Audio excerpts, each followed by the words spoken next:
ओम सच्चिदानंद रूपाय विश्वोत्पत्त्यादि तवे तापत्रय विनाशाय श्रीकृष्णाय वयम नमः।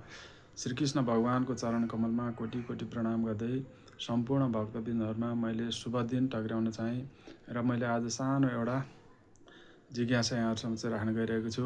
मेरो जिज्ञासाको प्रश्न यस प्रकारको छ। संसारको सर्वभक्षी पापी शत्रु भनेर कसलाई मान्ने भनेर मेरो एउटा जिज्ञासा थियो।